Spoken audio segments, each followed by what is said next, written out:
like scary movies? I'm getting ready to watch a video. You making popcorn? What's your favorite? I don't know. You have to have a favorite. Talk to me. Talk to me. Hi, everybody. I'm George, and welcome to the best little horror house in Philly, the show where we talk about the best horror movie ever made, according to our guest, at least. And today's guest is the host of a very fun music podcast. Please welcome my buddy, Brad LeBaron from Flyover State Park and the Album Concept Hour. Hey, what's going on, man? How you doing? Doing very well. Glad to have you on here finally. This has been a long time in the making, like we were just talking off air, but excited to get you on here and talking about this movie in particular. Yeah, you still have your brain put together after experiencing this film? That's right. Hey, you know, when you're a sicko like me, this is actually the good stuff. Like nom nom nom nom. Yeah, exactly. So why don't you tell us a little bit about your history with horror? Because between today's pick of The Holy Mountain and You've Got Mail, June has been a month of untraditional picks, I would say, for horror here. Yeah, I did listen to the You've Got Mail episode, and I thought for a little bit in the episode, like, is there another movie that I'm thinking about? But you definitely transitioned into like no, this is the movie, and it's like, oh, after listening to the episode, it is a pretty horrific story. So, it is. Tom Hanks, that guy's a psycho. That guy, I mean, and the character's pretty crazy too. Yeah, for a guy that's infamous for calling that one guy Dead Eyes, he's one himself in this one.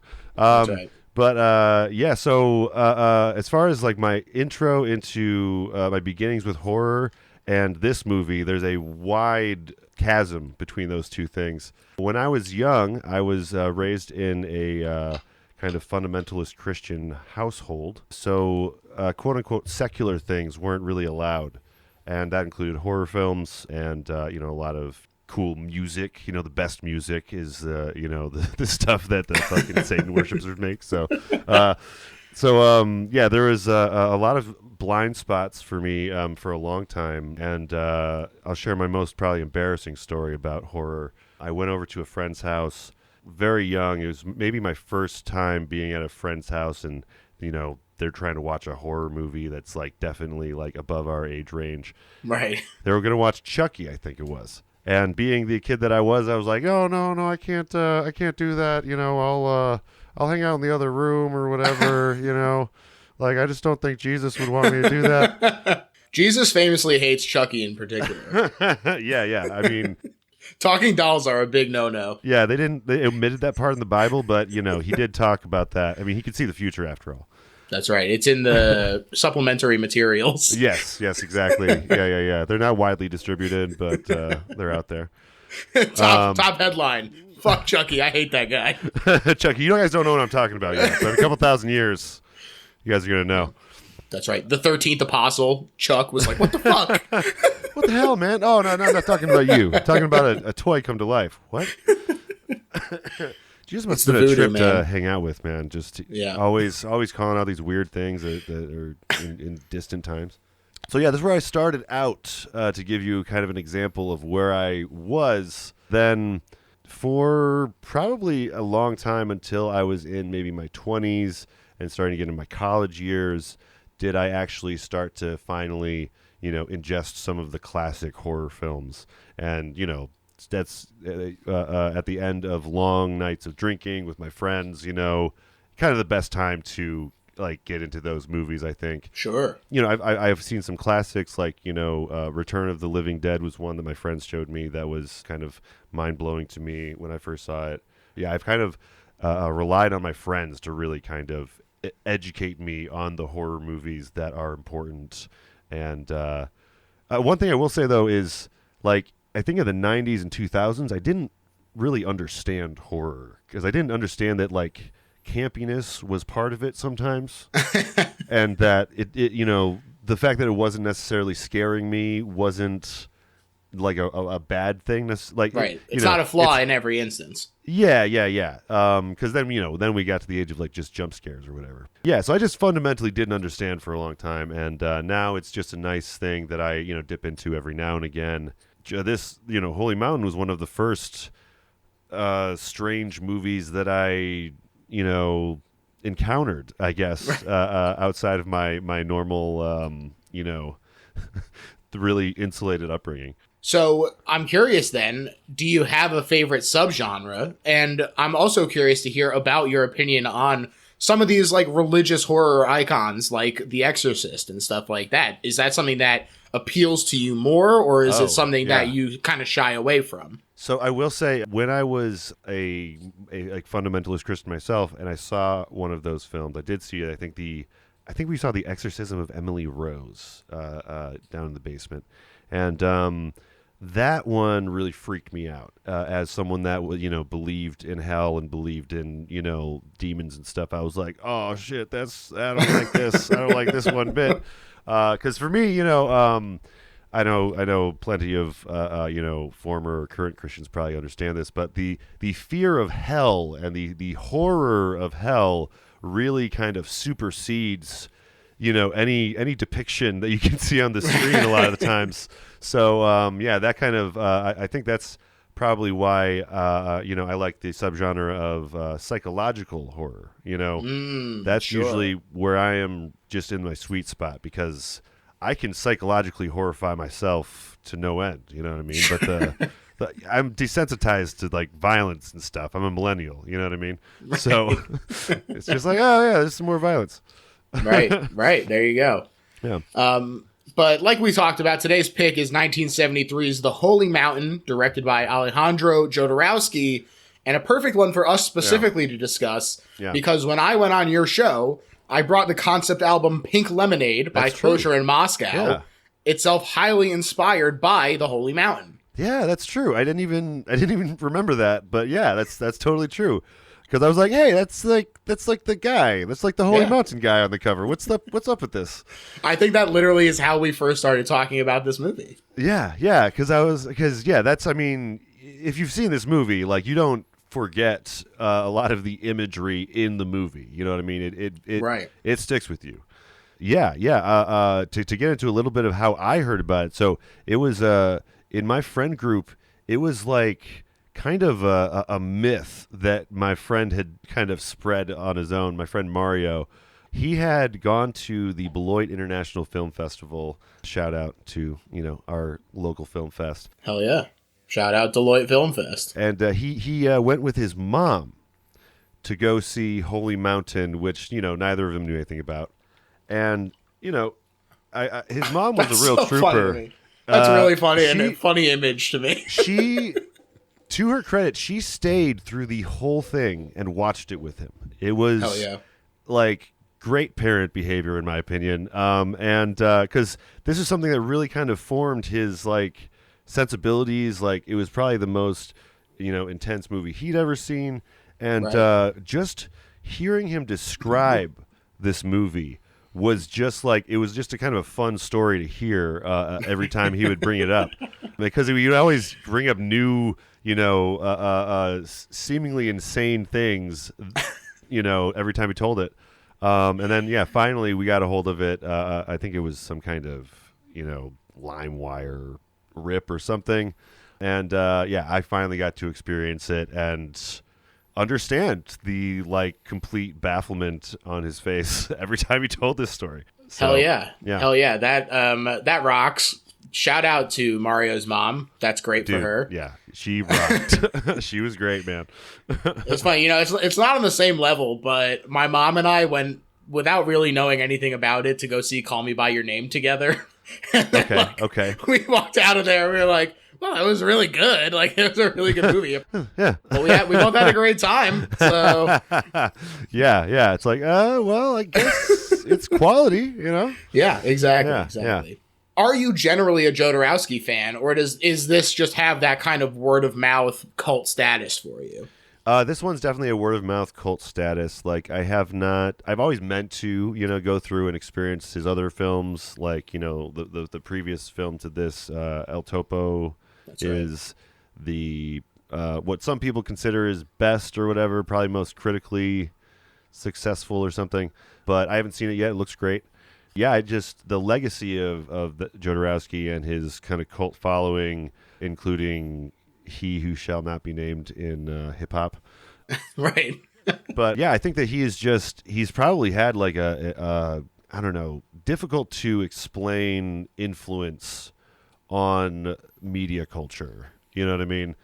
Like, Definitely. Certainly people from like LA and people in film know all about his exploits, but I mean, you're not going to like go to like a family gathering and be like, hey, you guys seen Holy Mountain? You guys want to talk about Holy Mountain? You know, Mom, what did you think of Fondo Elise? yeah. Let's watch this scene together. You guys want to, talk about the imagery? That's right. Yeah. Yeah, I am a big Jodorowsky fan. Okay. I have seen a bunch of his movies. I think El Topo is fantastic. I think The Holy Mountain is fantastic. Yeah. Were this not the best horror movie ever made today, Yeah. I might say that my favorite is Santa Sangre. Okay. I think it's really fantastic, and it's pulling a lot from Psycho, which is one of my favorite movies, so that's like a match made in heaven right there. Yeah. And then I also watched The Rainbow Thief, because I rewatched a bunch of his movies leading up to today, because I was like, let me just sort of re-ground myself in that world. Yeah. And then I watched The Rainbow Thief with Christopher Lee and Christopher Lee is involved. Yeah, and holy shit. He's only in it for a little bit, Okay. and it's very strange. It's interesting because it's very theatrical. It almost feels a little like Shakespearean, the story. And Alejandro did start in stage, and so it's like kind of interesting to see that aspect come out in a way that I don't really feel like comes out in a lot of his other work that I've seen. So even though it wasn't fantastic, especially compared to some of the other stuff, it was definitely at least worthwhile, I think.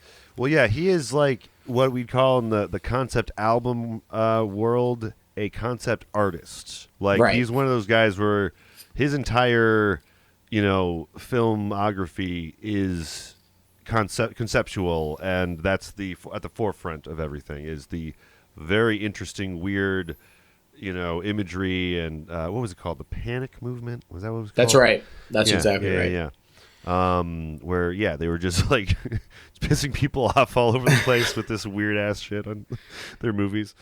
Yeah. Well, it is interesting because his work does tend to deal with humanity's failure to grasp the world around us.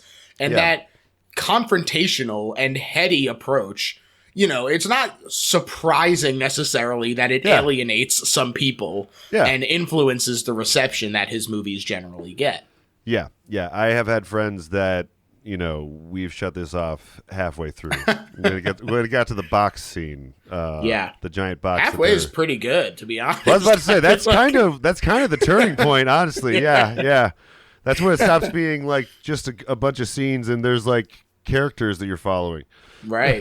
The movies are also meticulously choreographed to communicate ideas through movement and spatial arrangement. Yes, very much so. The exaggerated expressionism of this can also rub people the wrong way, much like another example would be like M. Night's dialogue. And it's so fascinating to me because that's part of the thing. And it works for me.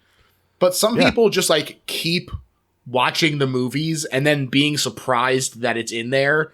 And they're like, I can't believe people talk weird in this M. Night Shyamalan movie. It's like, that's what the movies are. Like, stop going to them if you're going to be mad about that. Well, yeah. And if M. Night Shyamalan like took like and made everything look like a freaky Tim Burton circus, maybe that would come across more or something. But with this, you can't ignore it. Exactly. The expressionism is so part and parcel to Jodorowsky's whole thing here. Yeah. If you're not down for strangeness of all kinds, right, you're gonna have a bad time. Some other hallmarks of Jodorowsky's include casting his sons in his movies and a heavy dose of mysticism. The man calls himself a psycho-magician, which is to say that he develops his own strain of shamanism that emphasizes the way the brain understands dream logic more than rationality, and the way manifesting psychological realizations through concrete art can cause transformation. And so an example of this was a vain judge was tasked with begging in costume outside of a fashionable restaurant while pulling glass doll eyes out of his pockets to teach him that if a tramp can fill his pockets with eyeballs, then they must be of no value, and thus the eyes of others should have no bearing on who you are and what you do. Whoa. Is this a Letterboxd review? What is this? This is his book about that's his book Psycho Magician. Wow, so this is him describing that scene. Right. Wow. Exactly. Okay, sorry, I missed that. I missed the setup. That's insane. I thought like this was like a rabid fan or something, but no, this was That's him. His intent. I mean, it does feel intentional, however strange it is. For sure. Yeah. For sure. Go off, King, right? He's doing his thing. He's Yeah. saying that it's about dream logic and that it doesn't need to make sense necessarily in a rational way. We go, what the fuck is that going to teach him? It's about tricking your brain, I guess is what he's saying. And it understands that it understands that surrealist stuff more on an like undercurrent level than just saying like, oh, well, you shouldn't care what people think. Yeah, which is just the very surface of the surreal conversation, right? And he just takes the surrealness and just goes balls to the wall. Well, I mean, and I didn't mean that as a pun, but it is kind of a pun in this instance. That's right. That's right. The ball he wall. was born. He was born in Chile in 1929 to a pair of carnival performers. Which also influences his movies, I suspect, his proclivity for self-mythologizing. Mm-hmm. And he started his own theater troupe at 18, and if you can believe it, the plays also look strange and align with his visual style. Yeah, I was watching like a YouTube video to prepare for this, just going over, each of his works leading up, and I didn't realize he had so much other stuff before Holy Mountain. That's right. There's the movie, but then there's all the stage plays that he was directing all over the place. That's right. So. And then he went to Paris to study mime under Marcel Marceau. Truly, like it's passionate about his craft, It's true. It's absolutely true. And this is where he fell in with the surrealists and developed an interest in film. Off to the races, as they say. That's exactly right. In Mexico City is where he developed that panic theater offshoot of surrealism that emphasized chaos. I saw a bit of one of these shows that had been recorded, and it does seem like a nightmare. Lots of discordant brass instruments. Yeah. I've been to just rough. I've been to some art shows that veer in a little bit in this direction, live, and like if you go to like noise shows. I don't know if anyone out there's been in noise shows, but that's the weirdest music show you're going to get, probably.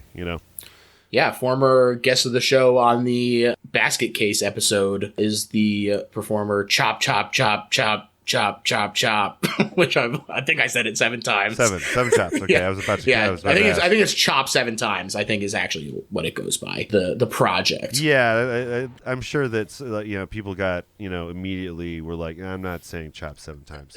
I'm just going to say chop 7 times. Exactly. And he does a lot of cool noise stuff as well. So do you think that it would be safe to say that his film style is almost like the noise of movies? Wow. I think that's exactly right. I think you've nailed it there. Mm-hmm. You could sit and meditate to noise, Sure. Go all sorts let of places. Let the cacophony wash over you. Yeah. His work, not just on stage, but literally through today, courts controversy, and he developed a reputation as a provocateur. One of the quotes that I feel like really defines his vibe is he said, "Terrible things and beautiful things go together." Yeah, I mean, I dig it. That's him, man. That's him. I dig that. Interestingly, though, he does fall into kind of this element of counterculture where people define themselves by what they're not first. It reminds me of Jodorowsky being basically like the Marlon Brando / Lisa Simpson of his time, responding with a filmic "What do you got?" when they ask what he's rebelling against. Yeah, he does. Because he's got that Zen thing going on, Right. which is kind of all about like, the answer isn't what's important here, Exactly. It's the answer is not what's important, and also the way that he does navigate counterculture and drugs and stuff like that. Yeah. Without necessarily embracing it. There are moments where he's critical of overindulgence in those things, drugs, sex, alcohol, as much as he's critical of mainstream religion and greed. Yeah, yeah, which I think is a very important distinction from him and maybe some other hippie, movie creators at the time, Right. Absolutely. Because there was that's part of, the, I think, tarnishment on the hippie movement is kind of, LSD was great, but the obsession with drugs was not, Right. Right. Yeah, yeah. And I think he was starting to see that. One pivotal part of his life and work was studying under Zen Buddhist master Eiho Takada in the 60s. Yeah. And in fact, one aspect of Buddhism and his experience is sort of crucial to letting us off the hook in terms of understanding the symbology of this movie. Because for some things, like the specific tarot cards or the soul of the stone, it's not really about understanding why they're happening, but more why we're seeing them. Yeah. And although the rituals in the movie are made up, they are, as the Clem Dog would say, chopping wood and carrying water.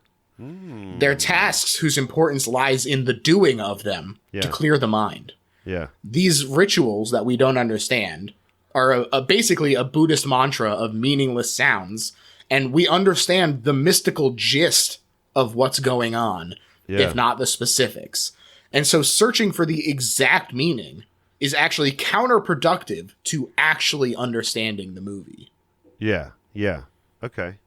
I dig that, because especially with the Zen thing, it is often just, about the journey, about the, the fruitlessness with which, asking those kinds of questions gives you any sort of clarity on the world or whatever, Right. Yeah, yeah. I'm a big part of the reason I also enjoy this movie is I'm a big fan as a pastor's kid. I am a big fan of just religions of all kinds. I, studied a lot of, Eastern and Western religions in like college and stuff. And so, you see like this, movie's got the perfect fusion of all world religions, whether it be, Buddhism, Taoism, Hindu, Christianity, of course, is everywhere. Like, it's just the way that all of the religious iconography is intermingling in this movie is like everything that I love. Yeah, it's really cool. Yeah, yeah.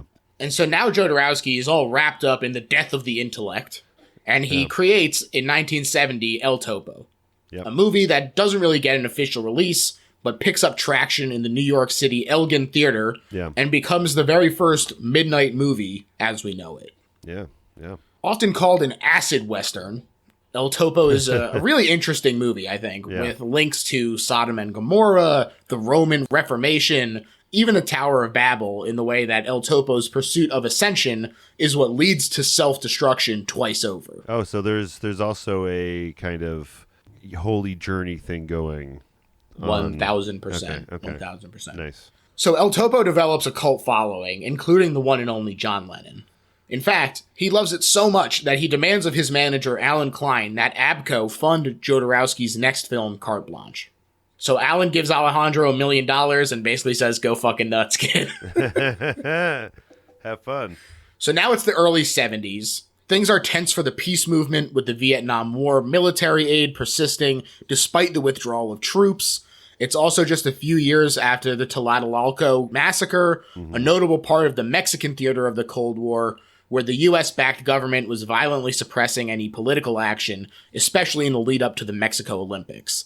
The thumbprint of this is, of all of this, not just the Tlatelolco massacre, but the U.S. interventionism in general, is very visible in this movie. Yeah. It's very post-utopian, they call it, where the feeling of the dream of the 60s failing is palpable. Oh, shit, yeah, post-utopian.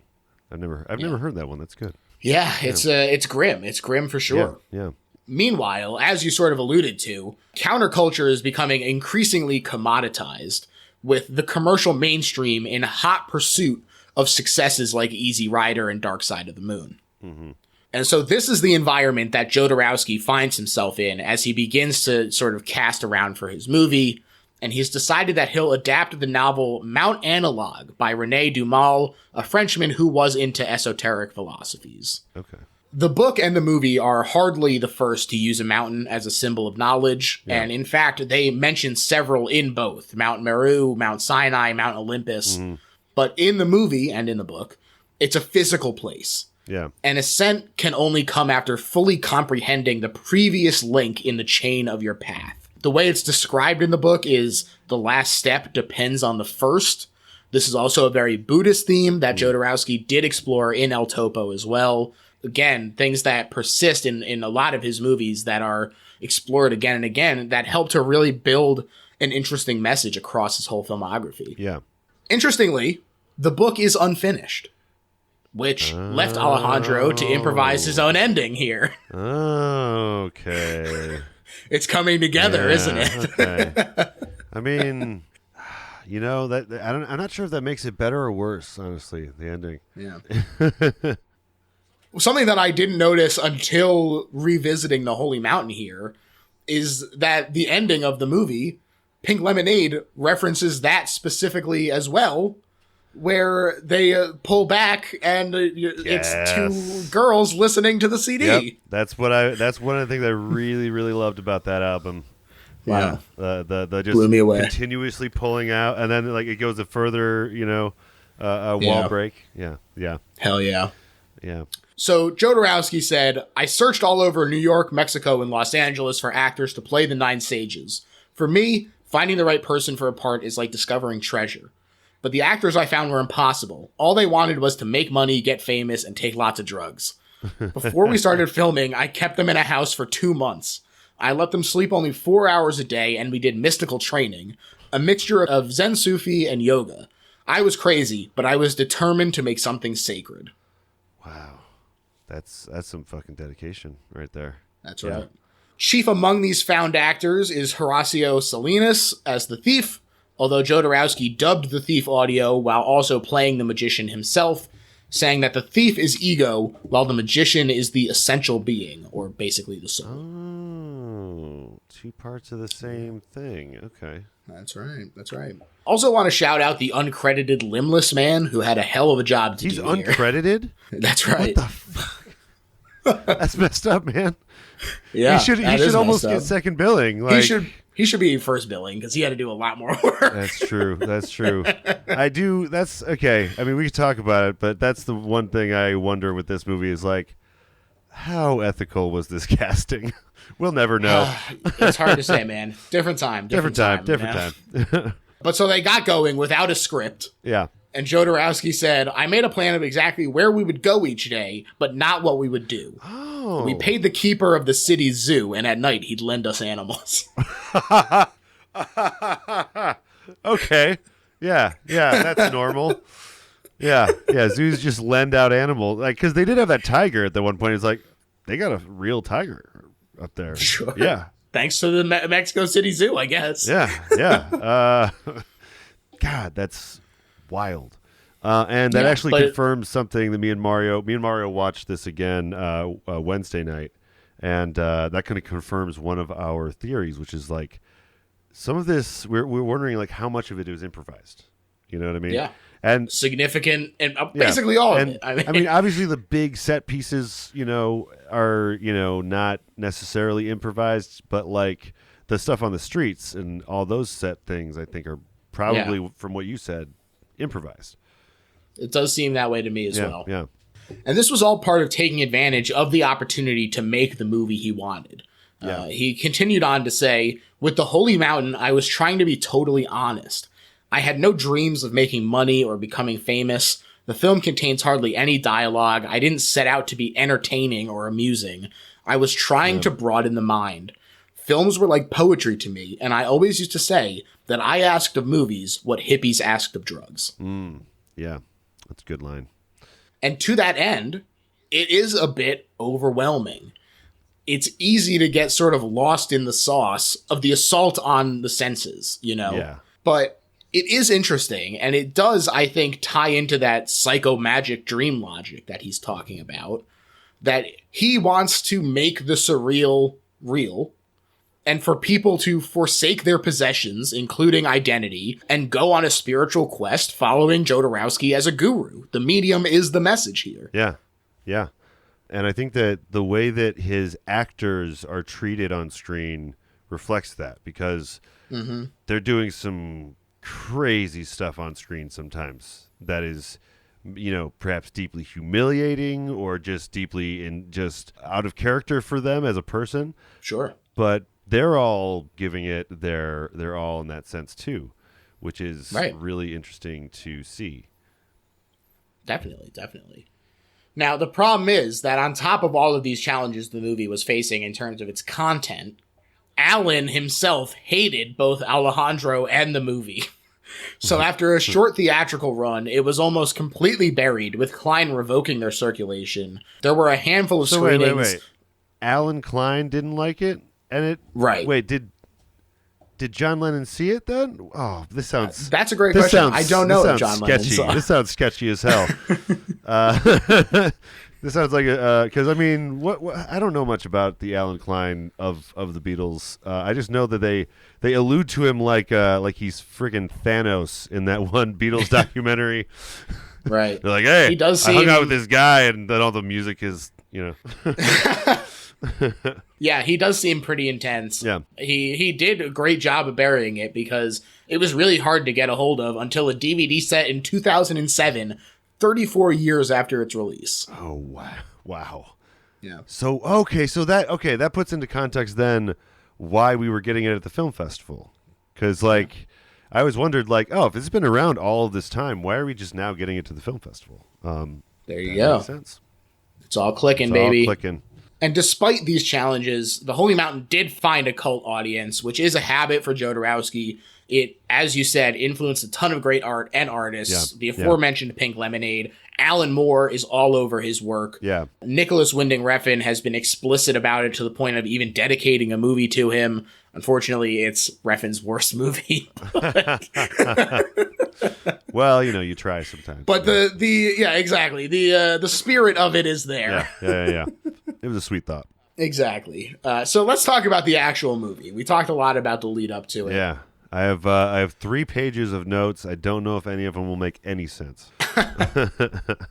A Buddhist monk is going off in the score while Jodorowsky, as the magician, ceremoniously takes away anything that could provide vanity for a pair of women who are anointed with oils, then have their heads shaved, clothes torn asunder, fake nails ripped off. The score is wailing in the background. It's a very powerful opening. Yeah, it is. I thought that I had gotten the wrong movie at first because of how stark the opening is. You just see the two ladies. That's the first thing you see. And then their heads are shaved off, no words, and it For really a long time, sets up. It sets the film up expectations really well, because it's somewhat shocking, the way that he's ripping off their clothes and they're being shaved, and then we get a man pissing another hard cut. A man pissing himself in the mud with just.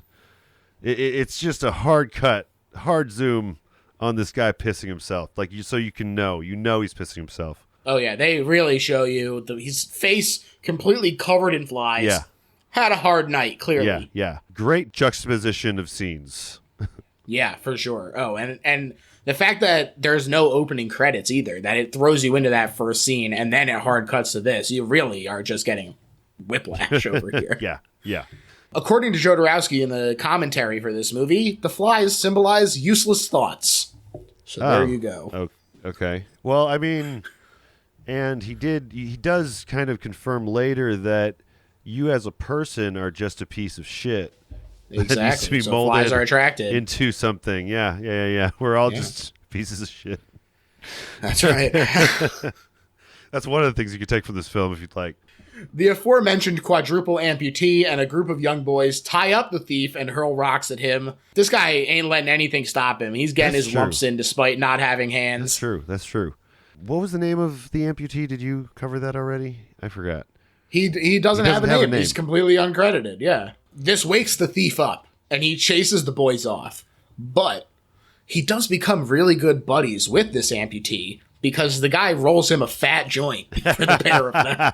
And, dude, I gotta say, for a quadruple amputee, he made it look easy. He's killing it all over town in this damn movie. I don't know how he lights his match off of part of his skin or something. He's just a fucking boss. Well, like Jodorowsky says, the only restrictions are the ones you place upon yourself. Okay. So there you go. They head into town where you can find all 7 deadly sins just littered about. There's 3 pretty distinct acts of the movie.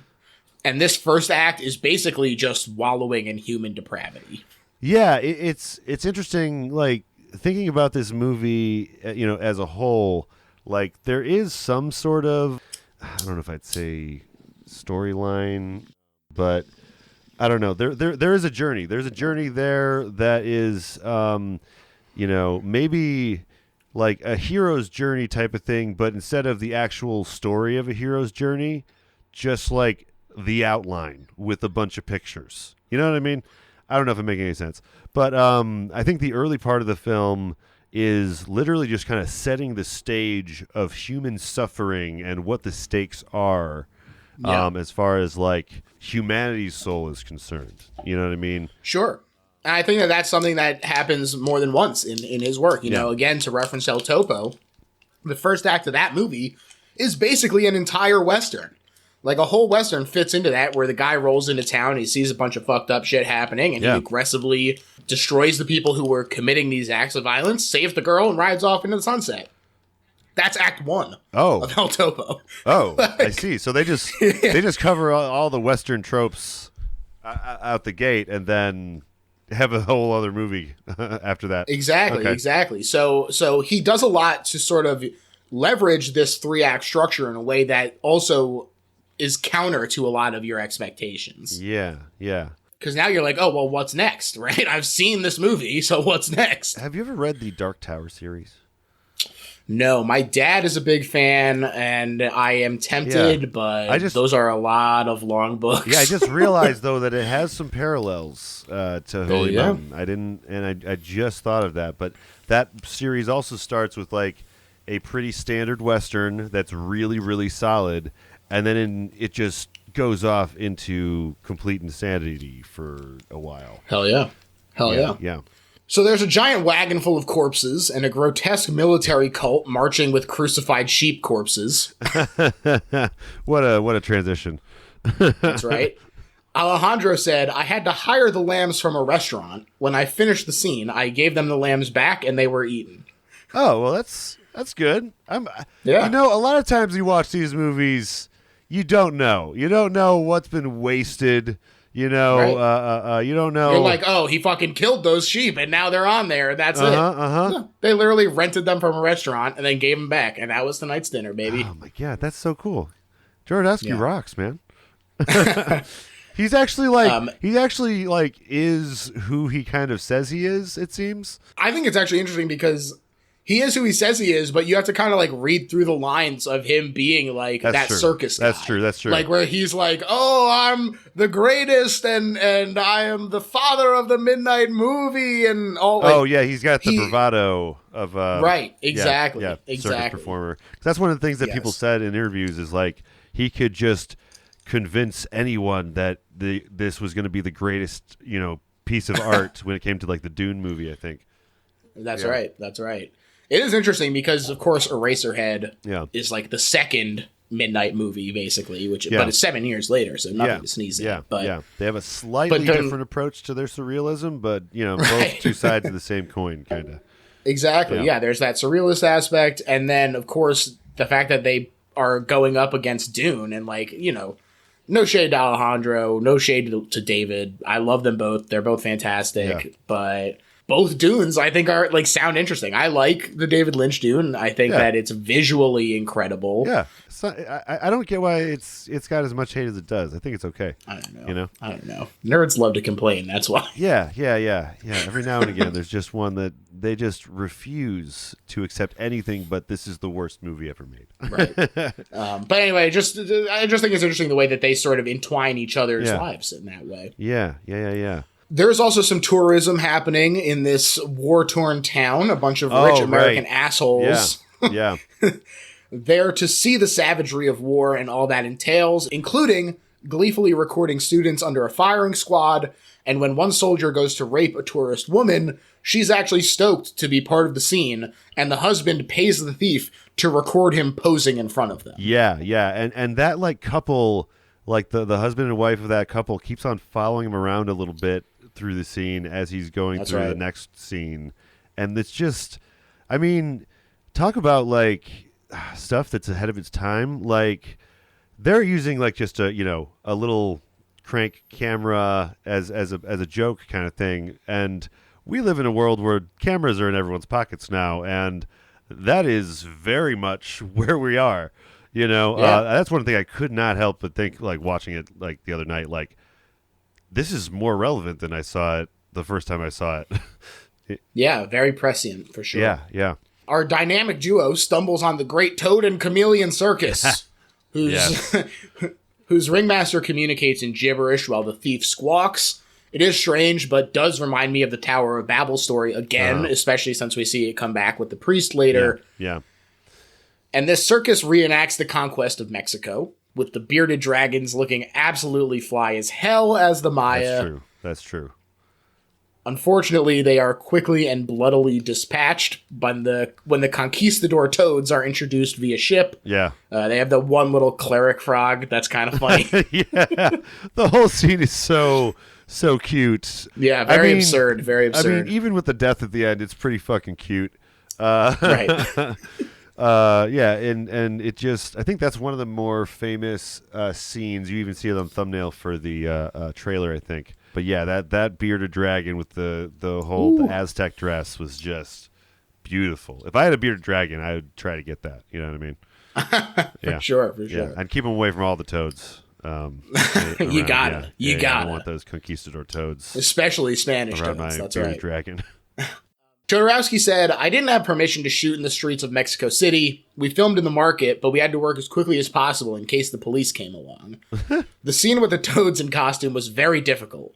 When we tried to dress them, they would swell up, so we had to squeeze them to get all the air out of them first. A lot of people think I killed the toads, but it's not true. I used to say I killed them because I wanted to shock people, but it would have been far too expensive to use live toads. So I used rubber ones instead and made the blood with cream and vegetable coloring." Well, I was going to say, that's what it looks like. Like, it doesn't look like... Yeah. A lot of the stuff that looks kind of violent, like, if you look just a little bit closer, is, like, obviously just practical effect. Yeah, but that's that provocateur bravado coming in again. Yeah. Like when you see him in interviews, he's like, "Yes, I killed them, of course. They gave their life for the cinema." You're like, okay, Alejandro. So, I'm starting to understand why his legacy is a little confusing, because telling people different stories, which can be fun, also can be very confusing when the record is actually kept. Right, exactly. Yeah. During this scene, they also play a German marching song, which to me is drawing a parallel between the two genocides of the Holocaust and the conquest of Mexico. Mm-hmm. Definitely. Yeah, and then there's the Romans selling Jesus directly after this. That's right. Yeah. Christ figures to the tourists. They pose salaciously with a souvenir before bearing the cross, going, "Oh, hell no," and then giving the burden to the thief and recording him handling it instead. Oh, yeah, that's right. Because the thief, looks like he has, imagery-wise, he looks like Jesus. And so they keep on putting him in these weird Jesus iconographies. Right. Yeah. The poor must bear the rich's burden. Yeah. That kind of stuff is all going on there. And they're just going to film it. And, right. It's content, baby. It's content. I got to put this on my YouTube. Wait till TikTok sees this guy. Yeah. When the thief returns to the Romans, they encourage him to chug a whole bottle of booze, and they kick away the amputee who tries to join in. And when the thief passes out, they make a mold of him for life-sized Christ. A great new product line. I gotta say, everyone fucking besides the thief is such a dick to this amputee, man. That's true. It's not okay how everyone treats him. And I don't know what he's supposed to exactly represent, because never mind. We'll get to the later bit. You can't get caught up in it, man. Yeah. You can't get caught up in it. Yeah, that's true. I can't think of it too hard like that. I do respect that these Roman boys are pure entrepreneurs. They see a guy who looks like Jesus. They say, "We're going to get this fucker drunk as hell, make a mold out of him. He'll never even know." Yeah. Yeah. It's a very strange thing to do, to pick someone off the street to do, I'd be pretty upset like he was when he woke up. Yeah. But yeah, the process itself is nasty. And of course, when he wakes up and sees himself surrounded by 1,000 copies of himself, it's no surprise that he freaks out and starts smashing them all. And like, this is one of the, like, really, I don't know, I think this is one of the scenes in the movie where you start to think that there is maybe a point to the movie. Because I think up to this point, it's been just a roller coaster of insanity. But at this point, you have a character that's been in like 3 scenes. And you're like, I think I'm supposed to connect to this guy. So like him, like, you know, having his like kind of breakdown and just he's screaming and the camera is just panning away from him. You see all more and more of the bodies or the molds of him.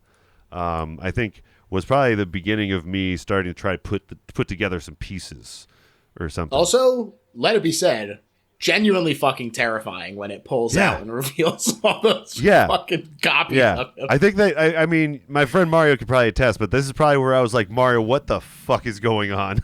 Like, is this guy Jesus?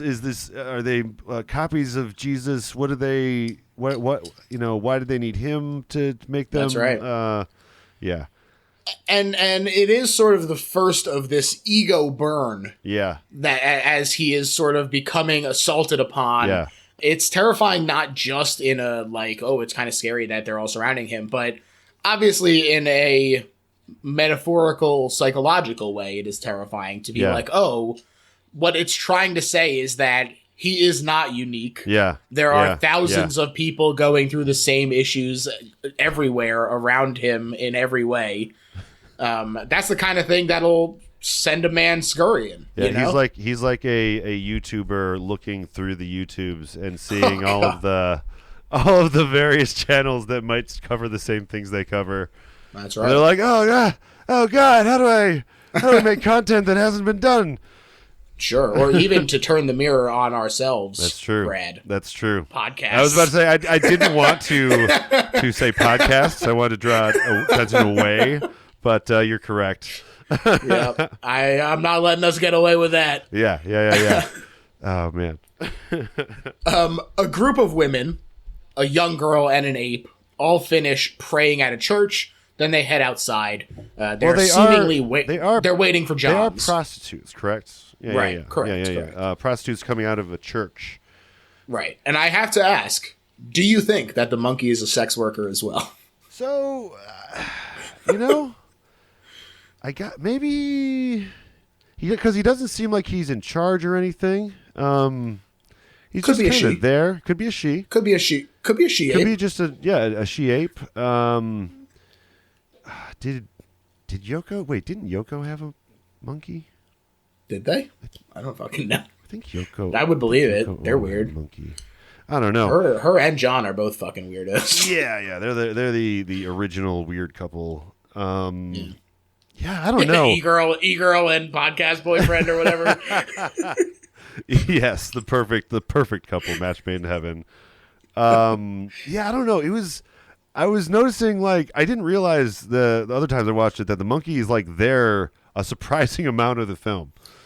Well, and here's the thing, is because every time that the sort of main prostitute is there, the monkey is there. Yeah. And in the way that she sort of reflects the thief, and spoiler alert. Oh, wait. They wind up.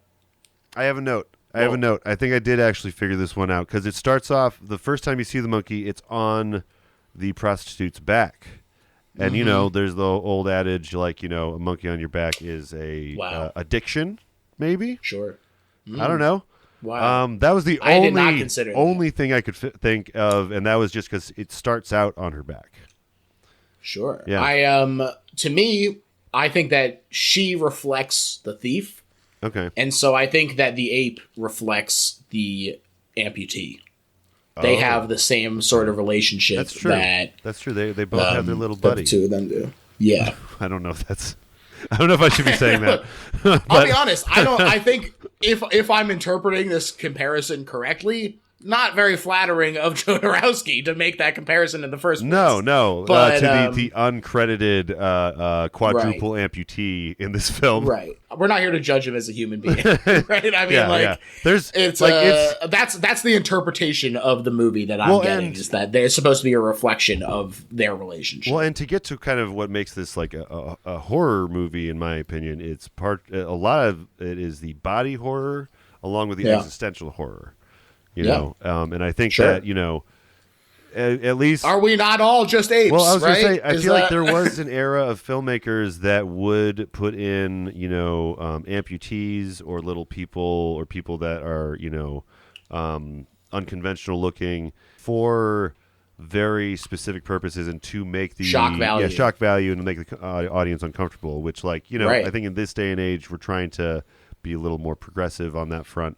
Right. But we're trying to say you should not be uncomfortable. Yeah, you shouldn't have to be uncomfortable and make everyone uncomfortable, and that's your thing. Right. You know, so, but yeah, it definitely was a kind of tradition in the cinema for quite a while, you know. Right. Yeah, especially this sort of off-the-wall gonzo filmmaking kind of stuff, you know. It is what it is. Absolutely, yeah. And also, I think that it's especially exacerbated by Jodorowsky's history with the circus and everything. You know? Yeah, so he probably, you know, I'm sure he knew these various people from his actual personal life, too. So he's got a different relationship with it. Exactly. Like in El Topo, there's a pair of people where one guy has no arms but legs and one guy has no legs but arms, and like they hang out together. That's their thing. That's nice. So like... Right, so that's a nice visual pairing. So he does sort of explore this in multiple movies. Man, the thief and his amputee friend. Yeah, it is. I've never seen or heard of such a thing. Anyway, what were we saying? The thief and his amputee friend walk down this same street. Yeah. He did salvage a single statue made from this mold. Mm-hmm. He can't bring, because it represents him, That's he can't true. bring himself to destroy it. It comes into play later. Yeah. That's right. Yeah. The group laughs at him at first, except the woman who was with the ape. She's struck by this image, and so she cleans the plaster Jesus of some green goo, and the thief a bit as well before following him down the street, ape hand in hers, with the rest of the group following. Is this where he's eating the face, or is that back in the... Not just yet. Okay, not just okay. yet. That's coming up shortly. Okay. There is also clearly a Jesus and the Apostles thing going on, including the ape. There are 12 people following him, so there you go. Okay. Yeah. Sort of an inversion, you know, Jesus. Instead of the Apostles, it's 12 sex workers that are following him. And well, I mean, you know, that's what they used to say about Jesus. He used to hang out with prostitutes and there you go. And stuff. Exactly right. This is a more accurate Jesus probably than we've seen in That's right. a lot of media. He is the true fisher of men. Yeah. He doesn't have any sort of idea that he's above us at all. He's just one of the guys. There you go. Exactly. Pissing himself on the street, piece of shit, just like the rest of us. Flies, yeah. The thief attempts to put this Jesus statue on an altar, but when the priest inside is woken from his slumber with the actual crucifix, he freaks out and he casts out the thief with his Jesus. Is that the part where he's in bed with Jesus? Yes. Okay. Yeah. That's another little fun, like, jab at very bizarre Catholicism. This guy barking at him.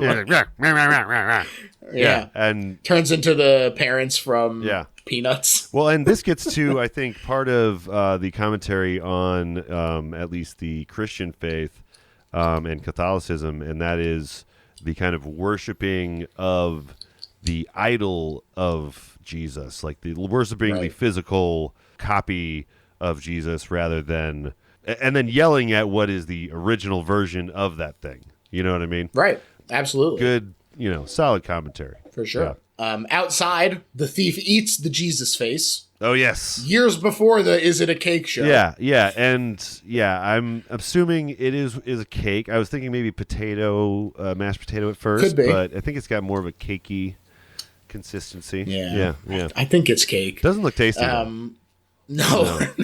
No, it doesn't. Yeah. There is also, of course, a second ego burn aspect of this where he's now consuming himself in this moment. He does versions of that a lot throughout this story. He rejects the ego. That's right. Yeah. Well, yeah, he has to lose because, like I said, Jodorowsky says that the thief does represent it, and so as he is sort of shedding himself of it through these various methods, it's interesting stuff. And they freed the now faceless Jesus by attaching him to a bunch of balloons. Goodbye, Jesus. Ascend to heaven as a balloon boy. Yeah. Pixar saw this and decided to make Up. That's right. Fact. Direct inspiration. Yeah. Check the IMDb. So now free of this and wandering the market, a hook descends from the obelisk with gold in a bag, and the people below fill it with produce, and the thief knocks it to the side. He grabs a dagger, and he rides that puppy to the top, straddling it in a way that is not doing him any coolness favors, unfortunately. No, he rarely looks cool in this entire film. He's got, I don't know if you mentioned this, but he's got a very, very small loincloth. And you see his ass. He's rocking it. Probably 99% of the time you see his ass, the bony ass sticking out. Yeah, for sure. At the top, though, he finds a tunnel that leads to a sort of blank blockade. It's like Space Jam. Yeah. When the Nerd Luck ship hits the Warner Brothers logo. And just like Space Jam, he pushes on through. Oh, my God. You're absolutely right. Yeah. So Space Jam. Direct inspiration. Yeah, directly inspired by the Holy Mountain, man. Wow. Who knew? This is where it gets like, I don't know. There's so many points of this movie where it gets like fucking weird, and you think that it's not going to get any weirder. 50 times in the movie, you're like, here we go. Okay, here we go. This has got to be the peak of how strange this can get, right? Right. Not the case. Not the case. It's never the case. It is shocking though, because this leads to an awesome room painted as sort of this prismatic rainbow. Yeah. And compared to the washed out beige of the world that we had seen previously, with just small moments of like the red splash of blood of the lizards, like that shines out. But compared to this room is incredible. And it's probably one of the more famous images from this movie. Oh, yeah. As absolutely. he approaches the magician slowly with his dagger at the ready. Yeah, because I mean, this is also when our main character is finally coming into contact with who we saw at the beginning of the movie, because they were at the beginning of the movie, and then and then they meet each other, and like I don't know, it goes to show that it isn't I think the first time me and my friends watched this, we were like, I don't see any threads whatsoever, but there are some threads. I think so, in the story, just not like in actual dialogue. It's visual. Right. You have to follow the visual threads. That's exactly right. Yeah. And but the two bald ladies aren't there. Instead, there's this the written woman. She's named the Britain woman. Oh yeah, because she's got all the tattoos. The written woman. Yeah. Yes. Who is his right hand at his right hand. That's right. Also, a camel is there. Oh, and there's a camel. Yeah, that's right. Camel on the left. Camel on the left. Famously easier to ride one of those through the eye of a needle. Ah, okay. Than to ascend to heaven as a rich man. Yes. Right? I have heard that before. Yeah. It's really hard for a rich man. You've heard that before? I actually just came up with that. Oh, wow. You should like write a book. Sell millions of copies. I've got all kinds of great ideas similar to that. Yeah. Maybe have some of your friends write some chapters. Yeah, they could just kind of tell the story of my life around it. Yeah, there you go. Yeah, you can just ghostwrite it. You have them write everything. Nice. I just tell them what's up. Yeah. It kind of comes a little bit like telephone. But Jesus is kind of a ghostwriter, isn't he? The holy ghostwriter, am I right? Hey-o! Hell yeah. Folks. This joke took 2,000 years to write. All right, where were we?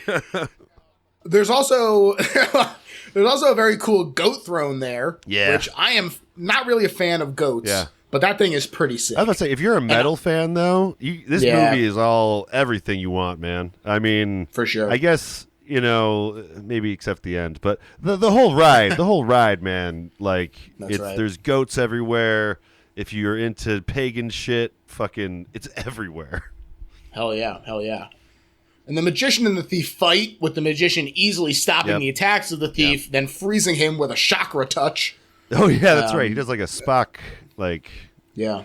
Bong, oh, wait, yeah. Bong, bong. Yeah, he taps him a few times. Yeah, he just taps him. That's right. He just fucking... Yeah. Bing, bing, bing, bing.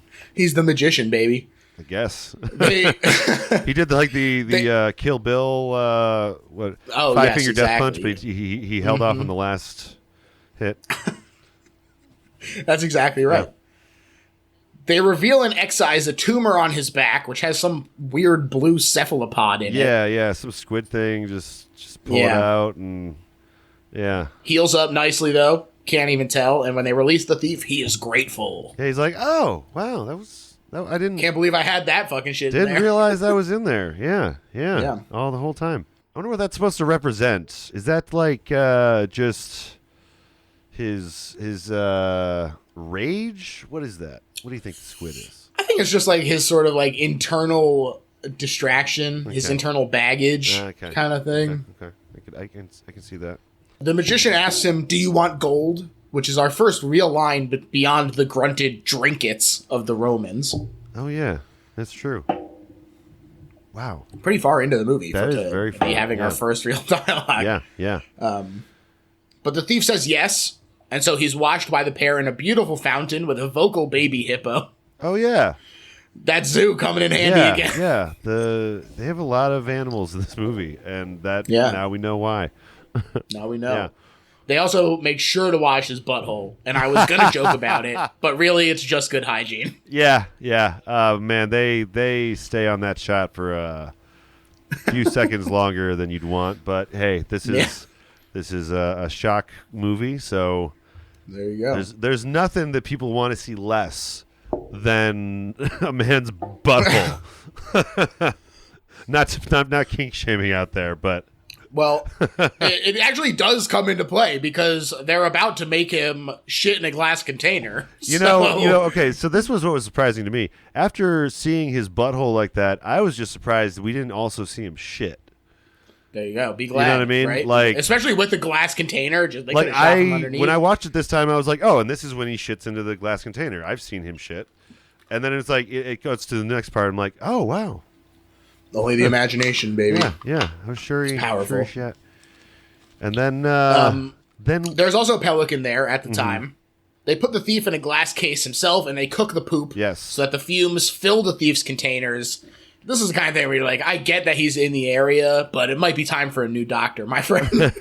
So this is what's referred to as a jankum chamber. Are you familiar with this term? Put that on Arrowwood. Yeah, I remember it being a big thing for South Park. Yeah. It was like an old kind of let's say a myth that was passed around kids that were trying drugs for the first time, and the myth was that probably started, if I were to guess, started from this film.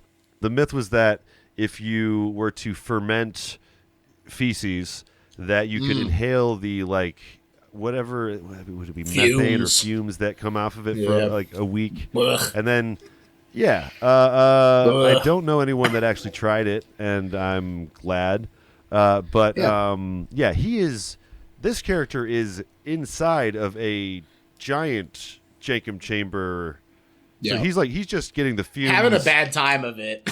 Yeah, because they keep burning the shit more and more, sweating and vomiting and laughing maniacally in there. Yeah. It does. And then this is definitely one of the scenes that's one of the grossest. It's disgusting. It's really gross. And then they collect the fluids, pour that on the poop, and reduce it down again. Twice cooked poop. Yeah. And all while I got to mention, there's something I noticed in the background that was very strange. The woman with all the writing is playing like a cello, but she's just jerking off the cello. Wow. She's not playing the cello. She is like literally just. Interesting. Yeah. Watch for that next time. Wow. I'll have to check it out. Yeah. The poop though. Yeah. Turns to glass. Yep. And then eventually to gold. So it goes from glass to gold.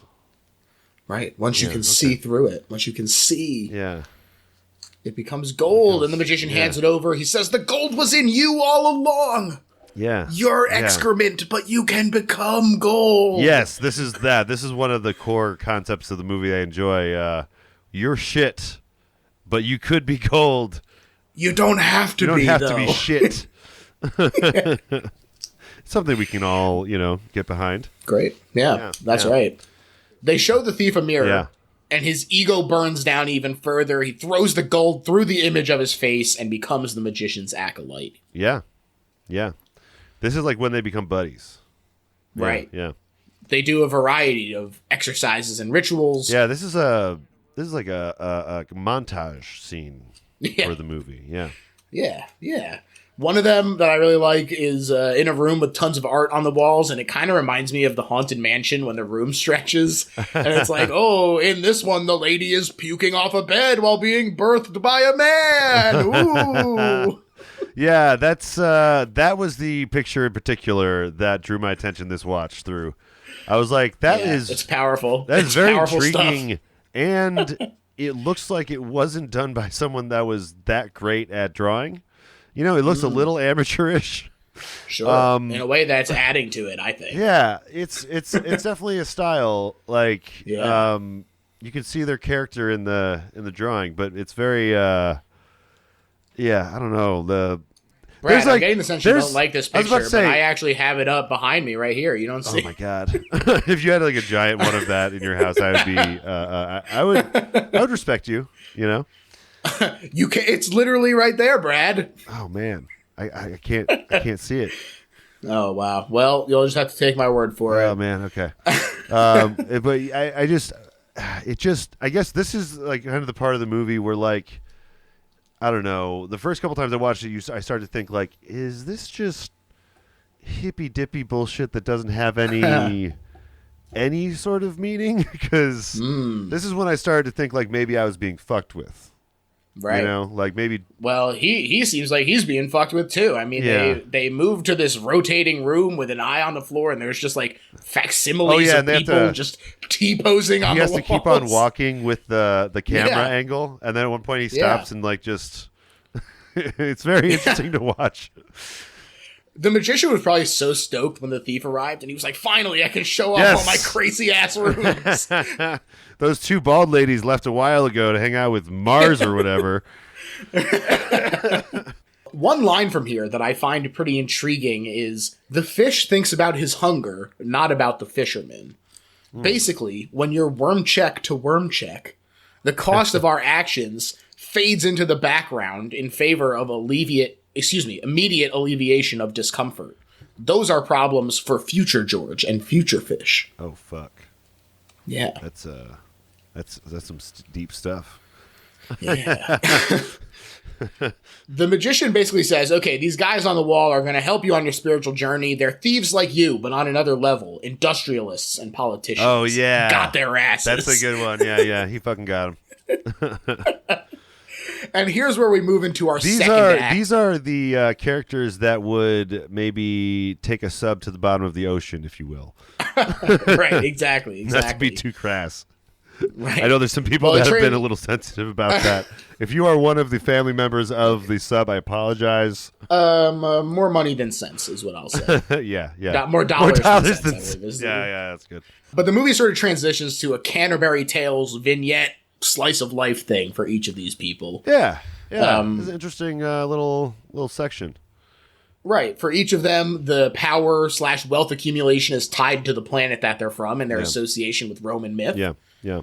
Further of note is that this section also has a heavy emphasis on satire, which is honestly not typical for Jodorowsky's more sort of direct commentary. You know, even if it's symbolic subtext, it might be hard to parse. Yeah. But it's not usually like tongue in cheek. He's usually like saying what he thinks about stuff. Yeah, a lot of this feels very tongue in cheek now that I'm watching it with more context. First off is Fond from Venus. His business is devoted to the comfort and beauty of the human body. And folks, my man here has got a harem of women, all carrying his babies, both in their hands and in their wombs. Meanwhile, his dad is all fucked up, deaf, dumb, and blind. And the full Tommy. He's got the full Tommy going on over there. Oh, yeah, and there's that gross part where he touches that woman. He makes decisions by getting to third base with his already dead and preserved corpse of a wife. Yeah. Yeah. There's no easy way to say that.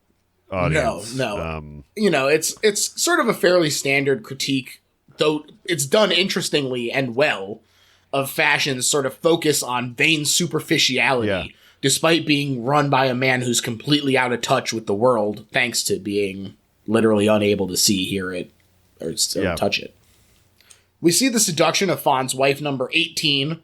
The rest attack her in a jealous rage, but she fends them off and gets pregnant as well. Yeah. Some products are demonstrated here too, including butt, breasts, and penis enhancers, plus the reveal of their newest product, a hyper-realistic mask that lets you look any way you like. People want to be loved, not for who they are, but for who they appear to be, Fawn says. Yeah. Got him. Yeah, I mean, especially these days with all these AI filters and shit. Wow. That's tying right. Tying it to today, guys. It's happening. So true. Their vanity also brings a fear of death. So electronic devices allow the corpses to do a variety of things, like participate in their own funeral. Or very strange. Become a sex bot, essentially. Right. That's right. Put on a show, I believe, was the way they describe it. That was one of the more obvious jokes in the film, I think. Yeah. The sex bot thing, because that was just hilarious. Just a joke. Next up is Isla from Mars. She awakens in a pod with two other women who all sleepily greet each other end the day. Yeah. And they get dressed, and they're frankly fashion icons. They are looking sick as hell. Hell yes, they are. And I will point out, those are the two women from the beginning of the film. Hell yeah. Yeah. Hell yeah. Yeah. So it's at some point, Jodorowsky is like, hey, they flew to Mars. Hang out at Mars. Yeah. Yeah.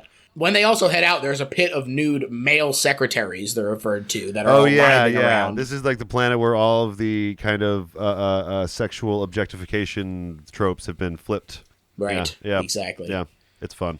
Their company produces weapons of all kinds, and they're moving into biochemistry. Yeah. Plus, young people need arms for their protests and sit-ins, so they have psychedelic shotguns, grenade necklaces, even mystical weapons for Buddhists, Jews, and Christians alike. Yeah, the guns. Got 'em. The cross gun, the menorah gun is funny. pretty amazing. Yeah. I would have loved to go home with that prop.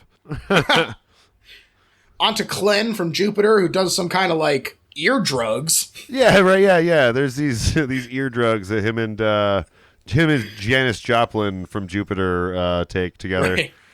Yeah. He has sex in a limo with his mistress after leaving his cold house and his cold wife. Yeah. They're on the way to his art factory, where people basically shit out art by having their ass painted and sitting on a canvas moving down an assembly track. And they launch a new line every season, he says. Got him.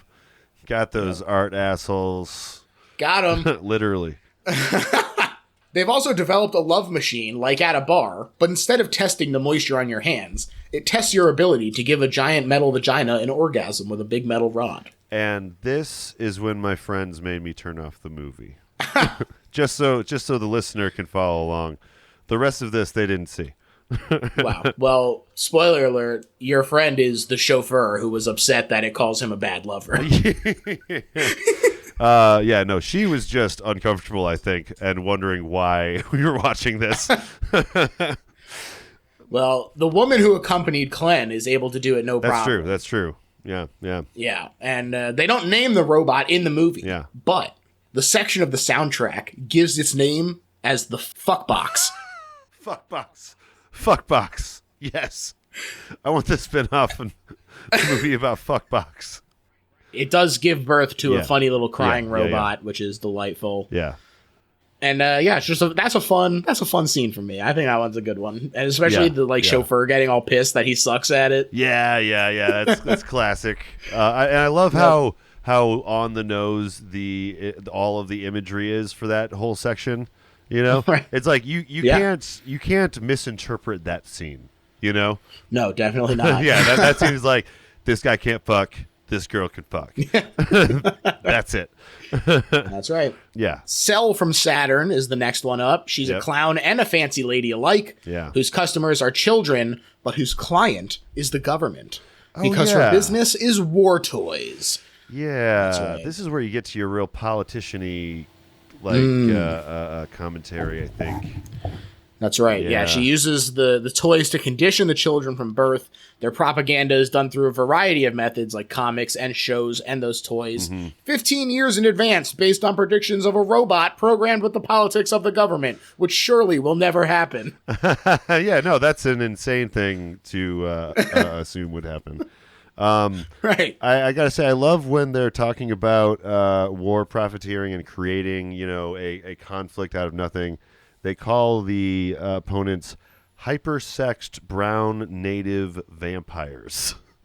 Wow. Like, because they're trying to, every time they do one of these scenes, they're just like, we'll get to it, but there's the gas chamber speech where he's like, we need all these different gas chambers, and he goes he has like a George Carlin bit about gas chambers, basically. Yeah, he does. Yeah. He really does. But they're like, yes, this is about colonialism and about, how... Right, preparing them to stimulate the economy through war. And I found it extremely interesting that the employees and guards of the factory, who you might say are complicit, are extremely aged. Perhaps older generations teaching bad habits is kind of what he's going for there. Yeah, because the old people only respect them if they're in their suit and looking normal, and then the young people only respect them if they're a clown. So it's almost a commentary on both the old and the young, that we neither of us see through the ruse. Wow. Yeah. So true. Yeah. I mean, especially, I guess I'm thinking about it from today's perspective and learning about people my age that have shitty worldviews. Right. It's like, God damn it. Right. Next up is Berg from Uranus. The guy was actually the costume designer as well. Oh, cool. Okay. He's sleeping in a bed of leaves with a pillow that's a whole ass leopard, which is wild. Yeah. He also gets woken up by his fiance slapping his butt, back, and balls with a skeleton hand before doing a striptease for him and then leaping on him for sex. Yeah, that's right. Yeah, I remember this now. This scene is so fucking funny. This lady is having so much fun. Long time. She's having so much fun just being sexually lewd with her husband. And that's right. She sits on a giant tall toilet and just pisses the for tallest toilet. A minute and a half. Just How'd straight she get up piss. There? How did she do that? I don't know. They don't show her getting up there. I think this is a commentary on impotence or I don't know, not having power in a relationship or something, because the guy is the quote unquote important character in this scene, but she's clearly the one with all the power.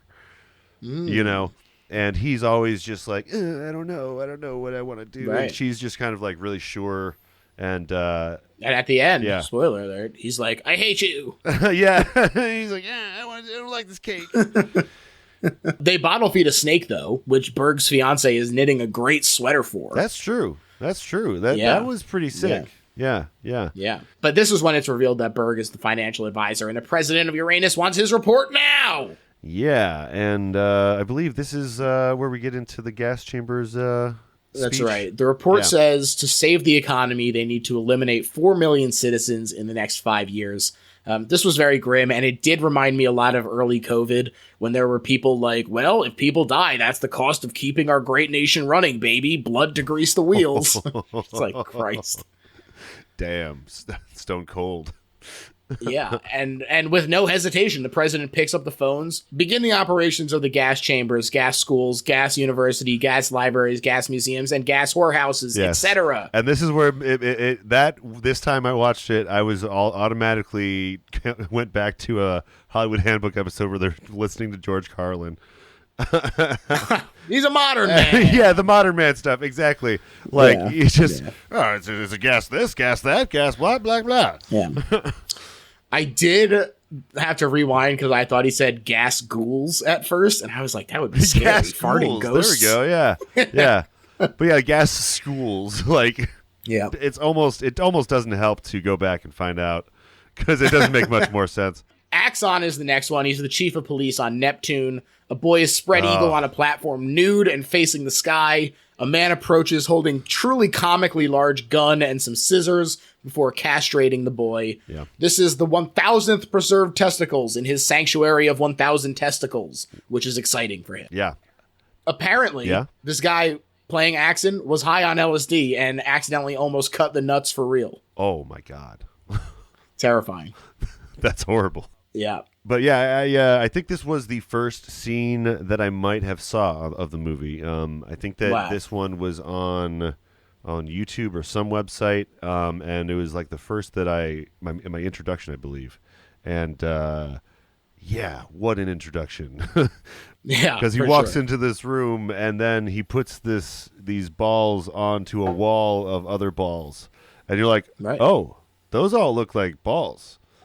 Yeah, for sure. And, it turns out they are. And they just act like everything's normal, everything's cool. Oh, and I will mention, they communicate psychically, these guys. Yeah, that's right. He and his warriors who train to fight the people. Yeah.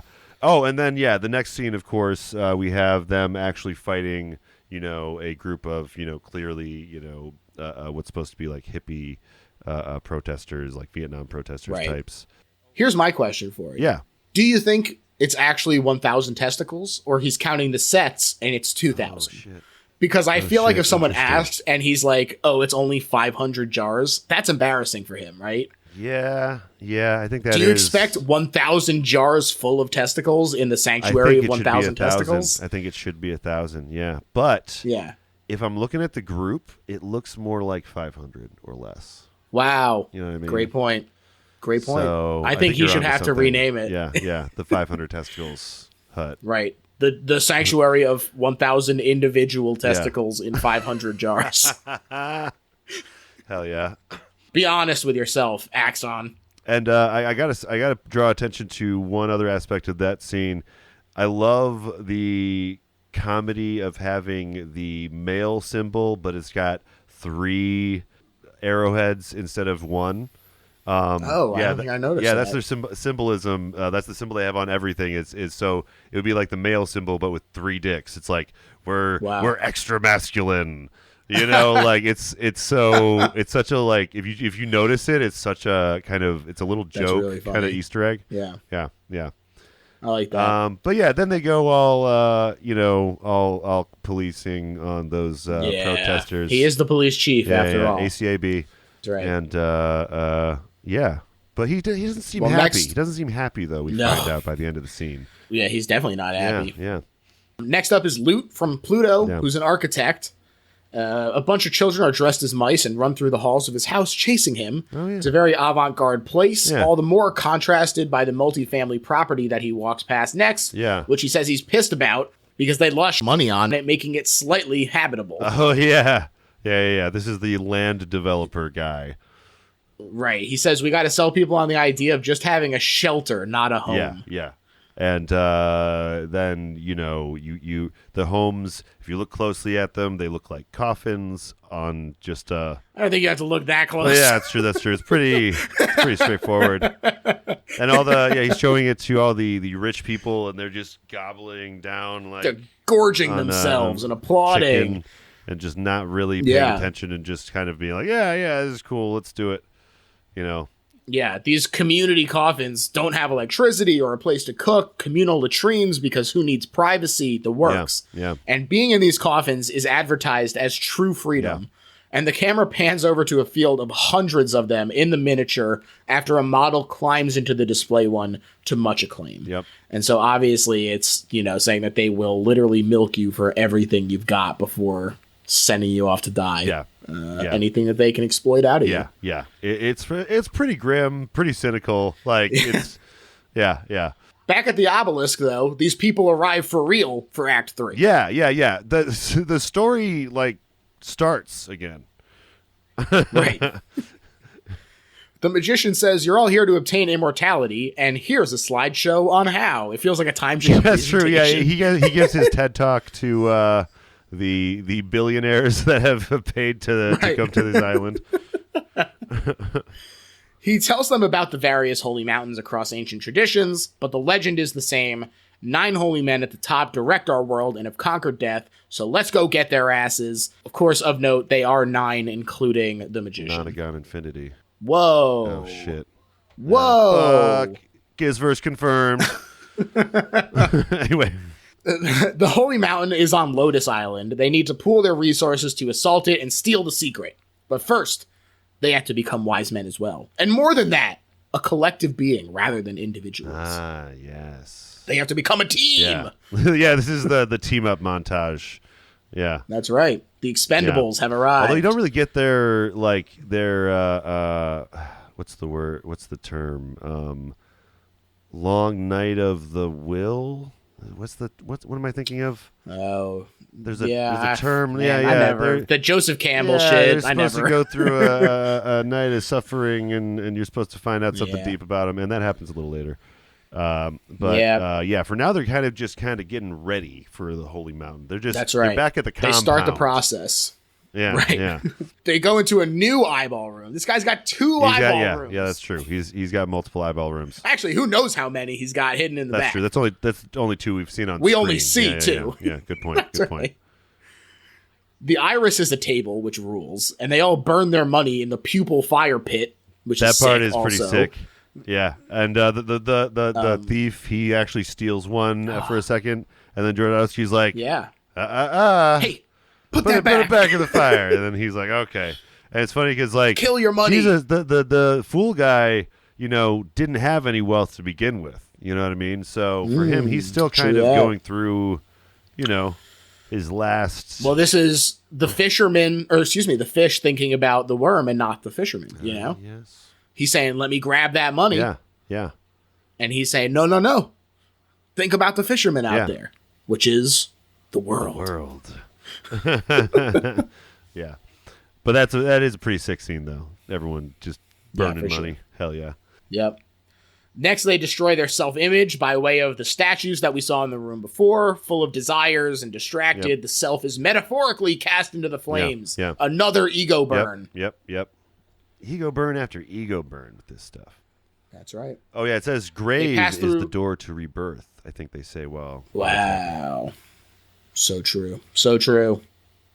They pass through a beautiful verdant landscape as they leave for the mountain, although the main follower of the thief is still behind them, chilling with the ape and observing, even repeating some of their actions as they go. That's right. Yeah. She just keeps showing up. That's right. She's just chilling, saying, I'll be ready.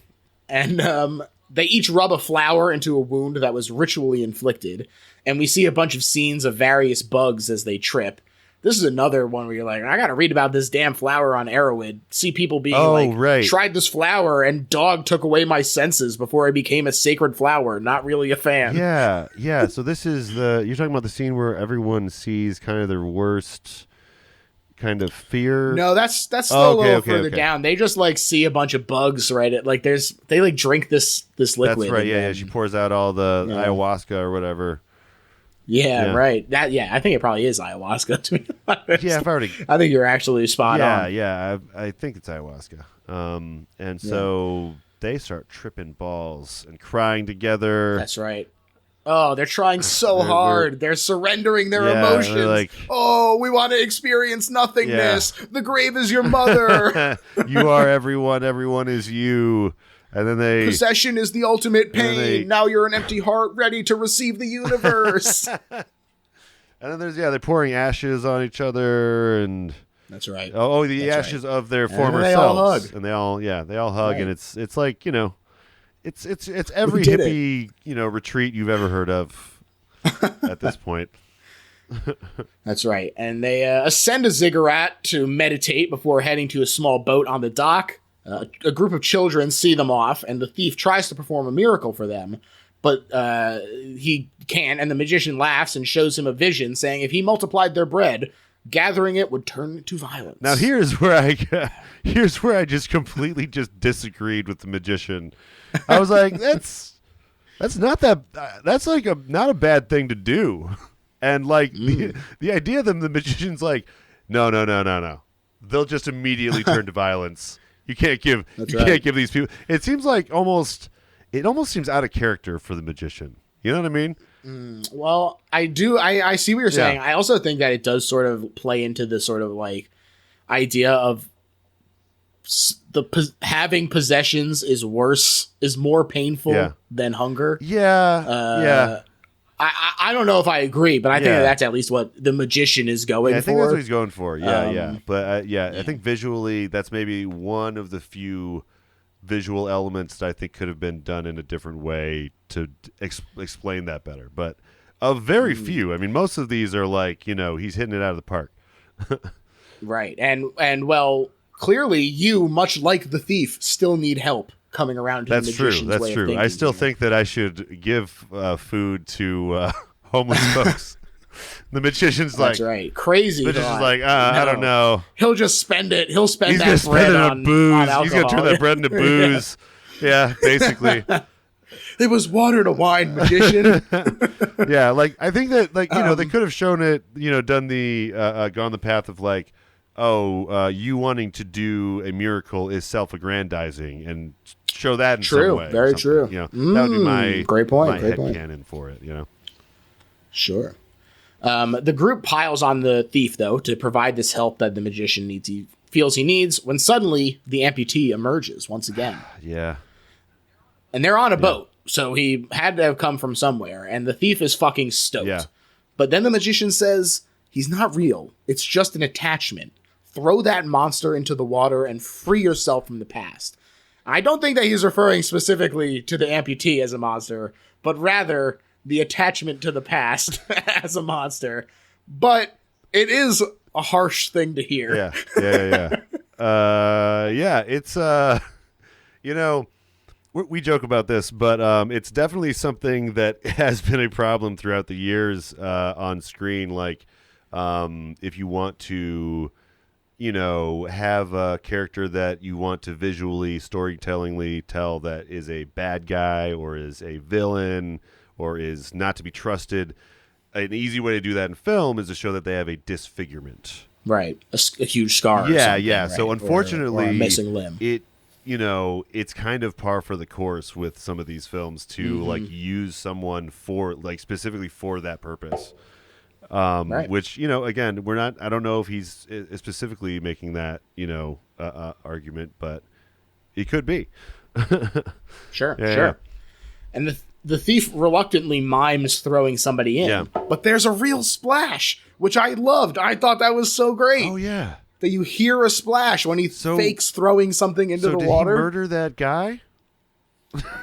I think that this is what he's saying, is that the surreal is real and that they need to, do these, put it in motion. Yeah. So that it becomes real. Yeah. So he can literally experience the loss of his friend. Yeah. Right. Yeah. Okay. There you go. Yeah. They land and everybody cuts their hair, and then this guy excitedly greets them, which is really funny and like a total like whiplash moment where it's been this very mystical, very heady stuff, and then suddenly this guy's like, "Hey, come to the bar! It's amazing. Yeah. The Pantheon Bar is so great." Yeah. It's like the last temptation before the holy mountain. It's a weird montage of like hedonists of various sorts. He's so pissed that he's like, everybody who comes here is an abstainer. It sucks. Yeah. It's like, I don't know. People just hang out here for a while and never quite get up there. Right. And there's different dudes, people that like show, why they haven't climbed the holy mountain because of, either there's the LSD guy that's like, in these flasks are the holy mountain. Yeah. Or I can teleport. I have conquered it. Asterisk horizontally. Yeah. It's weird how they got Joe Rogan in to, guest appear in this film. He must have been a child. I don't believe that Joe Rogan has any hair on him at all. I think that he's hairless like a porpoise, and this guy has crazy chest hair. That's true. Well, I mean, maybe it's good makeup, but I swear I saw that guy in the podcast. Yeah. I do also think that you mentioned this sort of pushing back on the LSD users and stuff here. It is interesting for him to push back on the counterculture that made El Topo have its cult status. Yeah. A smart thing to do, I think, too, at this point in the kind of hippie counterculture movement, because obviously there was more to it at that point. Like, everything they had done just by taking LSD wasn't making the changes that they wanted necessarily. And they was making some changes, but could have been a little focused, a little more focused without the LSD. Right. I think that's true. I'm willing to agree. Yeah. Usually. Yeah. The chimp and the lady are walking up the hill casually. Excuse me, the ape. Yes. I don't think that it's a chimp. Yeah. The ape and the lady are walking up a hill casually while our gang climb a treacherous cliff face. Very funny when the one lady has to fuck the mountain through the clothes to release herself from the grip of fear. Yeah, that one had me laughing out loud for a while. That was there's just some moments in this movie where it's like, that is definitely why people think hippies are cringy sometimes. Stuff like that. That's right. But it's followed up by one man who couldn't forget his body, so his hand freezes. Oh, yeah. And they demand he cut off his fingers or go back. And he cuts his fingers off. Yeah. He just cuts them off. Yeah, they flip right past that. They do. And they finish climbing the toughest part. But the magician warns them, here come the visions of death. Oh, yeah. And it starts as they ascend with a tiger that comes from nowhere, but does seem to be real. Definitely real. It's kind of hard to tell. Yeah. Yeah. Oh, I mean, for sure they filmed with a real tiger. But I mean, like, even in the world of the movie, it seems to be like, oh, I just have this tiger here now. Yeah. But yeah. It is hard to tell because then the visions do come, and there's no indication that these aren't reality either until they cut back. Yeah. Which it helps to make it so shocking. You know, suddenly they discover a bunch of stuck horses, and the woman like just cuts the meat right off their still living flanks. Yeah. There's a guy that there's like horses fucking at some point, or not horses, cows trying to fuck at some point. Right. And they all face their own vision of terror and dehumanization. There's raining gold coins, drumming with bones to a dogfight, a tree of dead chickens with a woman who cuts off a guy's dick and strings him up along with the rest of the chickens. That scene was metal as fuck. That one looked cool. That one with the that one's cool. The one I really like is the one with the guy suckling at the breast of the half man, half woman, and then the breasts turn to leopards that forcefully spray milk at the guy. Yeah. That's what a scene. I don't even know where to begin there. Yeah. I don't know what powerful don't stuff. know what any of that symbolism is supposed to be, but man, I don't think we need to say anything. I think it speaks for itself. To go deep into that. Yeah. The chimp and the lady the ape and the lady continue to ascend, but it's snowy and gross for them. Meanwhile, the group discovers the immortals. Yes. Meditate here for 3 hours and then attack. Marvel's I'll hang immortals. back because Sorry. That's right. They discover Marvel's Wait, isn't there 9 immortals. of them too? Correct. That sounds right. Shit. I believe it. I mean, this is a thing that this is what he's saying is it goes back and back and back, even all the way to Marvel. Back all the way to Marvel. The very original story. The first myth. Yeah. The magician says, you don't need a master now. Just go and attack them in 3 hours. Goodbye. Hear the thief. It's a giant-ass sword. Please chop off my head since you know what to do. Yeah. Suddenly, surprise, it was a lamb's head that you chopped. And now you can begin to learn. Yeah, that's right. What the fuck? Where all of a sudden it switches and it's a lamb. Yeah. That's right. Yeah. He leads over the ape party who have arrived, and he says, marry this woman who came all the way because she loves you. Reach eternity through love. That's how you will become immortal. Right. And the rest of the group does approach the table. Yeah. And they attack, and it turns out everything's a mannequin except for one, which is the magician. And Jodorowsky looks around with just the funniest look on his face. He's like, ain't I a stinker? Yeah, he literally does that. Yeah. You can't see this, but he does the whole like hands on the side of your heads, just kind of, wiggling. Waggling them. And everyone cracks up. They love everyone it. thinks it's fucking hilarious. They're just like, he got us. He got us good. We climbed this mountain. We burned all our money so you can waggle your pants at us. Oh my God. You're so fucking funny. That's right. He invites them to sit, though he looks at us, which is disconcerting and kind of horrific for him to break the fourth wall that way first. Yeah. Just starts talking to you. Yeah. He gives them the secret, though. We came to be gods, but we're more human than ever. We have discovered reality instead of immortality. Zoom back, camera, he says, looking directly down the barrel. Yes. It's terrifying, and it does, revealing the crew around the table as well. We are images, dreams, photographs, and we must not stay here as prisoners. We shall break the illusion, he says. And they tip the table. Yeah. Goodbye to the holy mountain. Real life awaits us. Yeah. Fade to white. Yeah, and they just all turn around and start walking away. They fuck off. They go their separate ways. He's just like, holy mountain isn't important. There is no immortality. Touch grass. Right. That's essentially how he ends this film. Pretty much, yeah. According to the commentary, a bunch of the actors were enraged by this ending, especially since he initially was going to have them ascend and become immortal. So several of them didn't speak to him for years after this. Oh, wow. You can kind of see a few of them having like somewhat strange reactions to the final like speech. Like the guy next to him seems like he's either laughing or he's in disbelief or like he's shocked about what he's shocked about what he's hearing and what he's taking part in. I think I think he's the first one that's starting to like wonder like, wait, what is this? You know? This is what I like to call the Monty Python and the Holy Grail ending of Holy Mountain. Because much like in Monty Python and the Holy Grail, it just ends. There's no conclusion necessarily. Like there is a conclusion, I suppose. Like if you look at it, you know, in a holistic way, there's definitely like a point to all of this.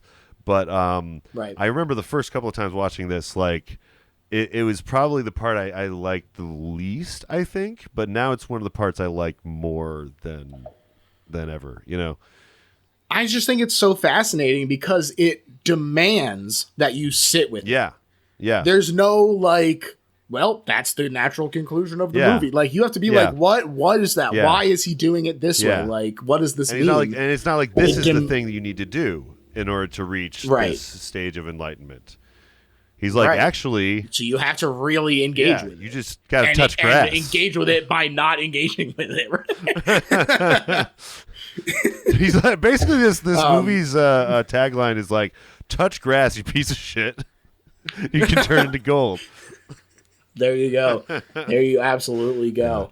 Holy mountain, and now, everyone. Brad, we've reached the part of the episode where we sum up why this isn't just a good horror movie, but is in fact the best horror movie ever made. Yeah. And I'm going to let you start. Well, I think it's the best horror movie ever made because it just it sticks with you, both with the body horror and the imagery. Like it's stuff of nightmares. It'll keep you up at night. And you'll think back to it throughout the years. You know, it'll just come to you in the dark of the night. You'll start to think about a scene from Holy Mountain, and you'll start to question your existence and stuff. It's existential horror. It's body horror.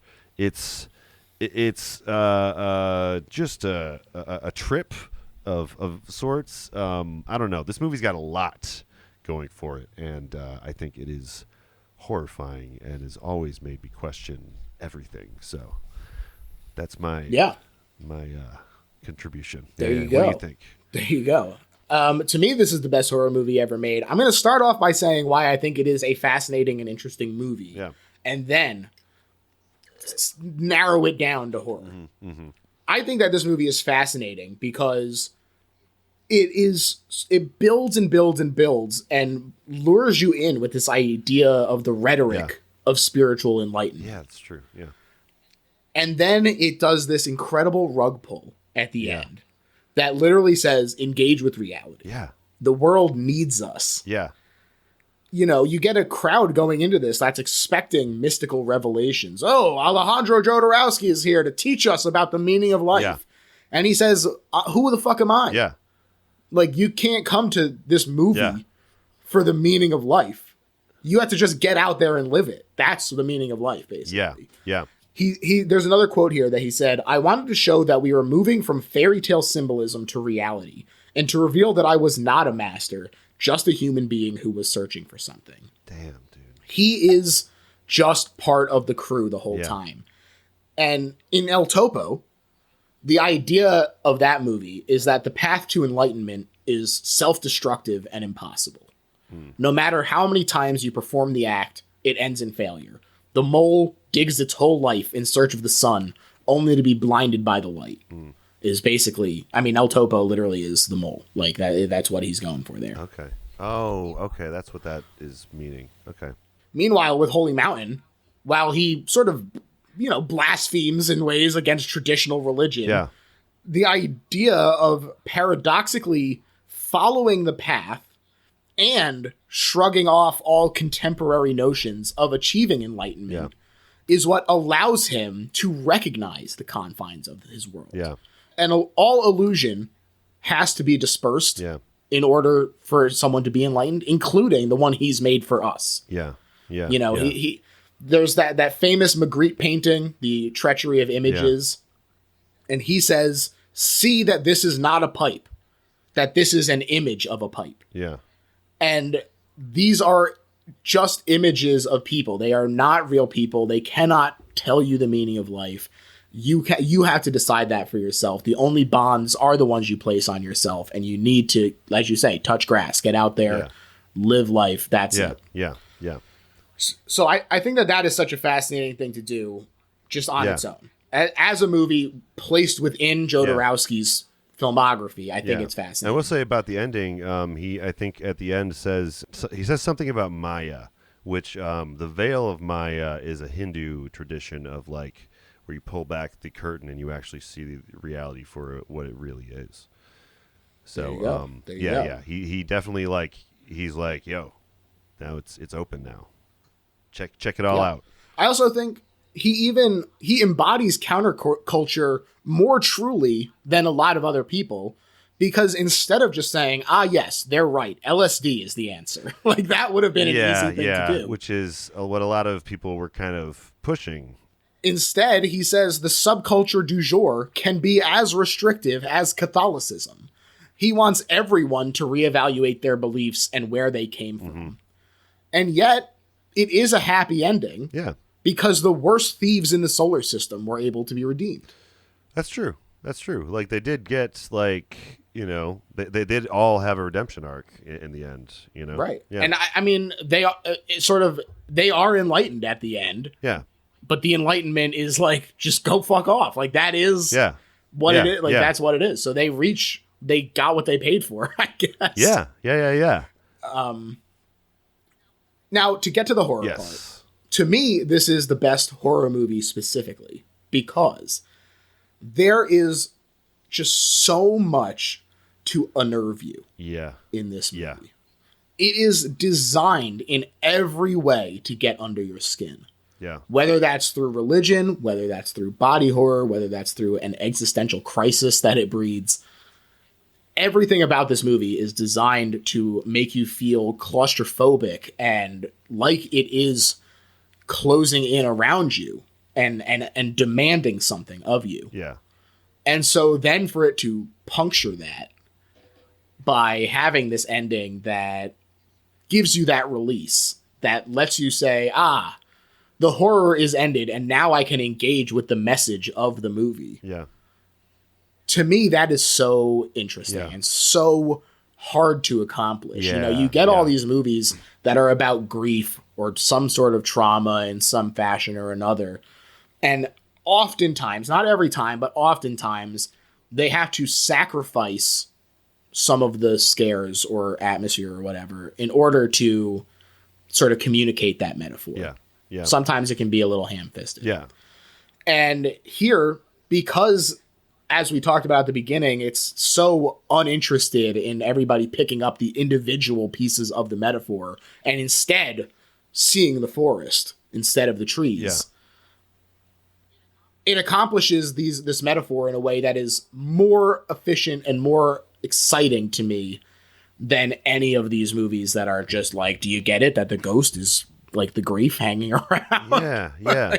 Well, it's also kind of it's almost just a lightning round kind of through like Zen Buddhism, and just kind of world religion and world culture, and understanding that there are different perspectives, different religions, and they're all interacting with one another. Yeah. And it asks you to look inside, which is the scariest thing imaginable. Oh, yeah. There's that part where they're on the mountain and they look in the bucket with the water, and they're like, "Oh, there's someone in there," and they all hey, it's me, I think. So it's like, I don't even recognize that guy anymore. That part was kind of funny. That's right. I want to leave us with one last quote from Jodorowsky that I thought was interesting, and he said, "When the self ceases to exist, the world exists." So there you go. Wow. Yeah.